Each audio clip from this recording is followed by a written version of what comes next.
Mom, help. This was the chilling last text message his son sent to his mother. Today's story is not just a story, it is one that is both heartbreaking and puzzling. It is about Giovanni Pelletier, an 18-year-old boy from North Carolina whose trip to Florida took a devastating turn. His case raises questions that still linger in the minds of many.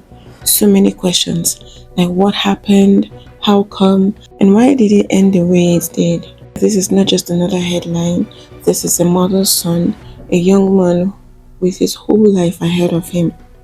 Let's rewind a little bit before going into what happened from August 1st until when he was found on the 8th of August. Giovanni was born in Florida, but moved when he was about 4 years old to North Carolina with his mother, Bridget Pelletier. He recently graduated from Varina High School in North Carolina. I'm not sure if I got the pronunciation of the high school correctly, but yeah, he recently graduated from high school, and Giovanni was known to be a protector, a caring older brother to his younger siblings, especially looking after one of his younger siblings who has autism. His mother described him as having a heart of gold, a kind and impactful young man. He was born in Florida of Italian and Puerto Rican descent on his mother's side and African American descent on his father's side. Though he moved to North Carolina at a young age, he was eager to reconnect with his paternal family, a side of his heritage he couldn't experience because his parents were never married.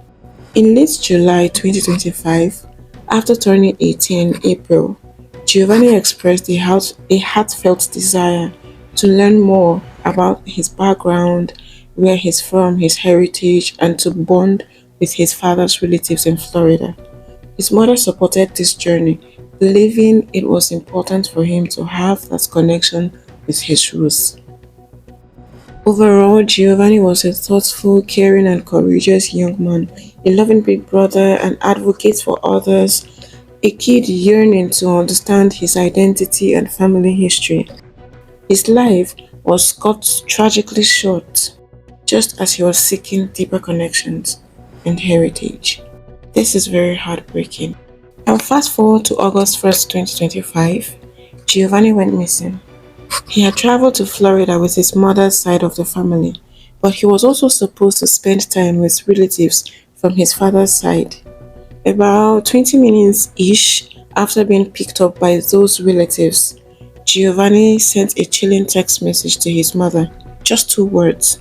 Two very powerful words. Mom, help. Now let's pause here. What if that text was his last call for safety? Why was he asking for help so soon after meeting them? How come nobody noticed something was wrong at that very moment? At this point, it has already been established that that text message was indeed his last call for safety. But shortly after sending that text message to his mother, his phone and backpack were found abandoned by the roadside. Now imagine a teenager alone, unreachable, and missing. Imagine the panic his mother must have felt reading that message and not being able to reach her son. On August 8th, a whole week had passed at this time. The story took another heartbreaking turn. A decomposing male body was found in a retention pond near J75 and State Road 70 in Manatee County, Florida. The shocking part, it wasn't the police who made this discovery. It was Giovanni's own family. Now imagine how heartbreaking that would be. Giovanni's family was working alongside a private group, and together with this group, they found him. This raises painful questions, very painful questions. How come his family found him before law enforcement did? If they could locate him, why couldn't the authorities? With all their resources, how and why were they not able to locate him sooner? In the days following the discovery, authorities said there were no immediate signs of foul play. Everything seemed. How on earth could you say that finding a teenager in a pond, diseased and decomposed, does not ring a bell or does not indicate that there are signs of foul play. This teenager literally sent a chilling text message. He called out for help. The authorities claimed there were no immediate signs of foul play. But let's be real. Let's be for real. How can a young man vanish after sending a distress text only to end up dead in a pond with no foul play suspected? Come on. His body was so decomposed that the autopsy couldn't confirm his identity right away. Toxicology tests were ordered, the text that could take up to 6 months. 6 whole months of waiting for a grieving family who just wanted answers. Finally, on August 14th, the medical examiner confirmed through dental records that the body indeed was that of Giovanni's. This was a heartbreaking discovery. His family now had closure, but not the kind they prayed for. No, they had answers, but not just the ones that heal. They lost a son, a nephew, a brother, and the world lost an 18-year-old boy who should still be here today. Stories like that of Giovanni's leave us with so many questions. So many questions. What if his cry for help had been taken more seriously and more urgently by the authorities? How come his belongings were found, but he wasn't? Why did the system fail him, a teenager who deserved protection? Now, it makes us wonder how many other young people fall through the cracks, their families left to do the searching themselves.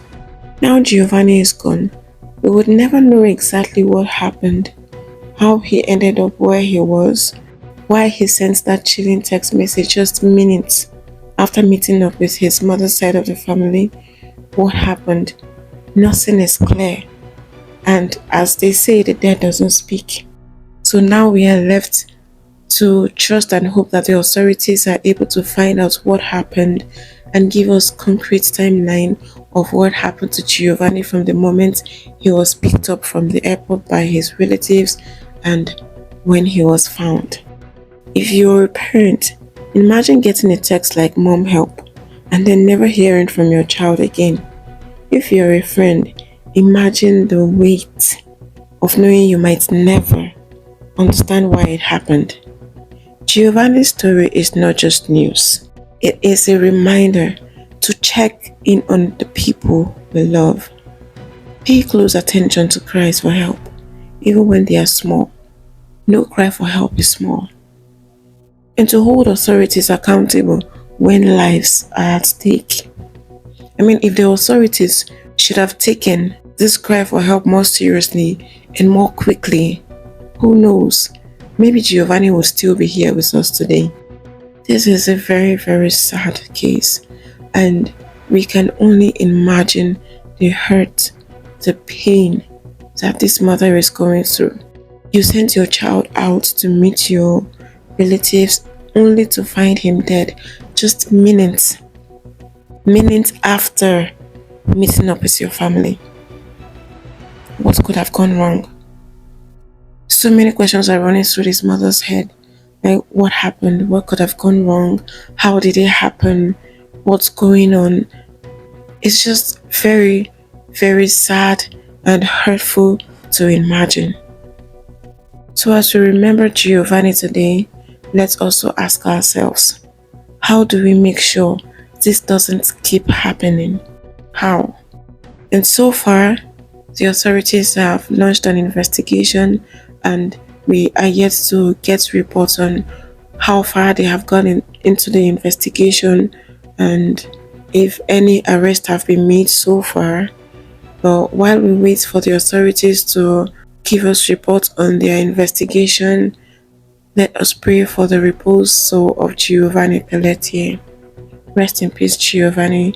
Your story will not be forgotten.